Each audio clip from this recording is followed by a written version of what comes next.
지난 한 주일 동안도 여러분 평안하셨습니까? 서재에서 전하는 말씀을 맡은 호주 멜번의 남기영 목사입니다. 오늘은 그 28번째 말씀이 되겠습니다. 모세가 하나님으로부터 시내산에서 받았다는 10계명을 보면 크게 세 부분으로 나눌 수가 있습니다.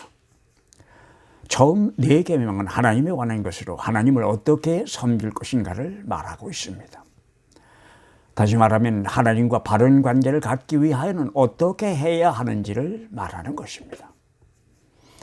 또 5번째 계명을 보면 부모를 어떻게 섬길 것인가를 이야기하고 있는데, 이것은 자식들이 부모를 어떻게 섬겨야 하는지를 이야기하는 것이지만, 더 넓게 본다면 자식과 아비의 관계를 빌어서 가족을 구성하고 있는 혈육들 간의 일반적인 관계를 이야기하고 있는 것입니다. 왜냐하면 자식과 부모의 관계는 가족들이 갖게 되는 인간관계의 기본이 되기 때문입니다. 그리고 마지막 5계명은 하지 말라는 것들이지만 그 내용을 보면 이웃과의 관계를 말한다고 할 수 있을 것입니다. 그러나 이 마지막 5계명을 조금만 더 생각해 본다면 인간의 욕심에 관한 이야기라는 것을 우리는 곧 알 수가 있습니다. 그렇다면 우리가 이 5계명을 엄격히 따르며 산다고 하는 것이 가능하겠습니까? 성경은 가능하다고 말합니다. 그러기 위하여는 우선 욕망이 하자는 대로 살지 말아야 합니다.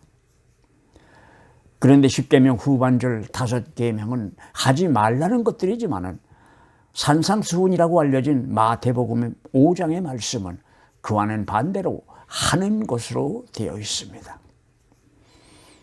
다시 말하면 하지 않는 데서 그치는 것이 아니고 하는 것으로 한 단계 도약하는 것입니다. 마태복음 5장 38절 이하를 보면 눈은 눈으로 이는 이로 갚아라고 이런 것을 너희가 들었다. 그러나 나는 너희에게 말한다. 악한 사람에게 맞서지 말라고 예수께서는 말씀하십니다. 믿는 사람들 중에도 10계명이나 산상수훈을 그대로 따라서 산다고 하는 것은 불가능하다고 생각하는 사람들이 의외로 많은 것 같습니다. 그래서 10계명이나 예수님의 산상절개는 그냥 벽에 걸어놓는 장식으로 생각을 합니다.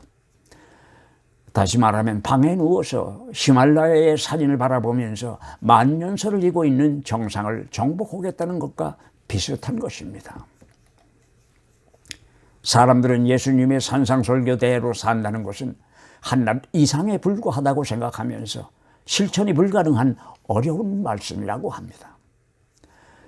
그래서 영어에도 Hard Sayings of Jesus, 예수님의 어려운 말씀이라는 말이 있는데, 이것은 예수님의 산상설계를 두고 하는 이야기입니다.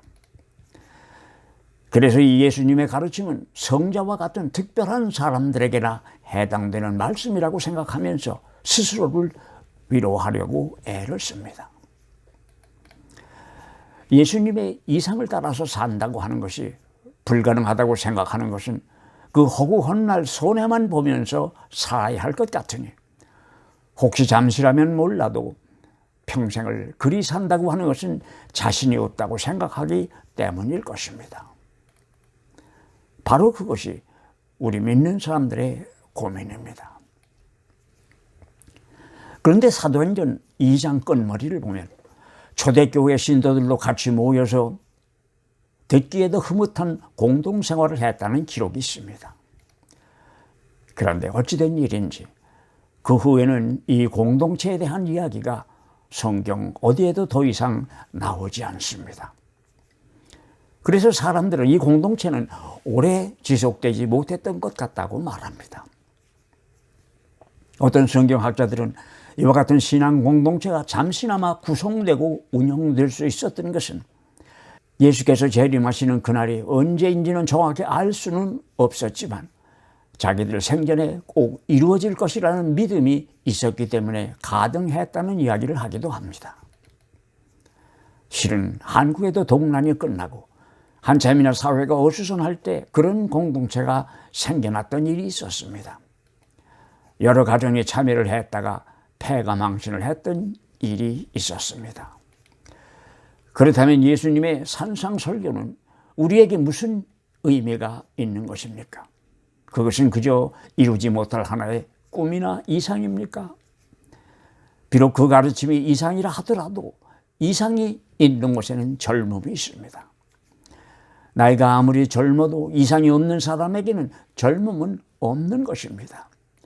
그리고 나이가 70이 넘었어도 그 사람에게 이상이 있고 바라볼 꿈이 있다면 젊음은 그에게 아직도 남아서 생동하고 있다는 이야기가 아니겠습니까?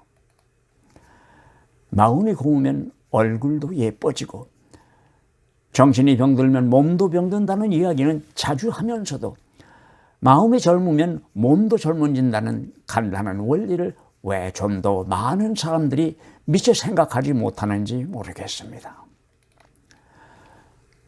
꿈을 가지고 이상을 키워나가면 됩니다. 가능하지 않다는 부정적인 생각이 우리 속을 자주 들고 나게 되면 그것은 우리가 늙어가고 있다는 증거일 것입니다. 어떤 사람들은 생각하기를 예수님의 산상설교는 특별한 사람들에게만 해당되는 것이지 자기와 같은 감남을려와는 아무런 상관이 없는 것으로 이유를 만들어가면서 자기 좋은 대로 믿으려는 사람도 있습니다. 그러면서 그것이 바로 21세기를 살아가는 현대인들의 말씀의 해석이며 삶이라고 생각합니다. 그래서 많은 사람들이 호응을 받아 교회가 성장하기 위하여는 예수님의 가르침을 약간씩은 오늘의 세상에 맞추어 구부릴 필요가 있다는 엉뚱하고 위험천만한 생각까지도 서슴지 않는 것 같습니다. 이 말씀을 삶으로 옮기기가 어려운 것은 사실입니다. 왜냐하면 우리가 바라는 것과 예수님의 가르침 사이에는 감당하기 어려운 깊은 골이 있다고 생각하기 때문입니다. 우리의 바람이나 욕망은 하나님의 뜻과 항상 같지만은 않습니다. 그리고 우리가 가지고 있는 또 한 가지의 문제는 우리에게 필요한 것이 무엇인지를 우리가 다 알고 있다는 생각을 하지만 모르고 있다는 것입니다. 이 이야기는 우리가 우리 자신의 욕망에게 속고 있다는 이야기이기도 합니다. 내가 이런 이야기를 하면 어떤 분은 속으로 그게 어떻게 가능하냐고 반문하실지 모르겠습니다. 환상이라고 하는 것을 생각해 봅니다. 환상이 무엇입니까? 내가 속으로 바라는 것들을 아름답게 그려내는 것입니다. 그게 환상입니다. 그러다가 그 환상이 깊어지면 그것을 이루기 위하여 모든 것을 거기에 맞추어 정당화하려고 합니다. 그리고 그렇게 되기까지는 신문이나 잡지, 텔레비전 광고가 그리고 요사이는 인터넷이 대단한 몫을 합니다. 그래서 결국 우리는 소비라고 하는 것이 미덕으로 여겨지는 사회에 살고 있습니다.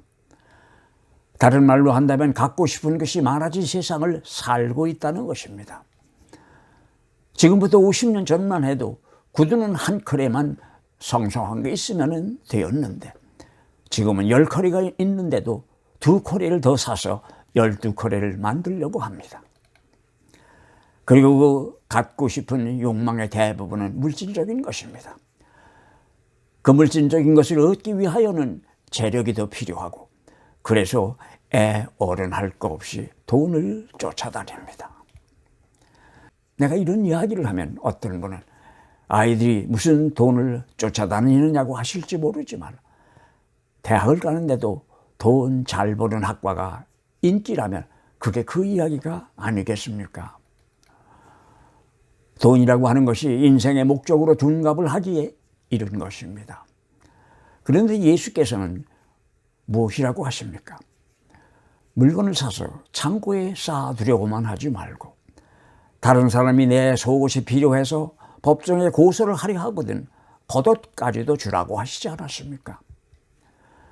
그리고 나아가서는 욕망의 노예가 되는 대신에 예수께서는 왼쪽 뺨, 오른쪽 뺨 이야기뿐만 아니라 심리 오리의 이야기도 하고 계시지 않습니까?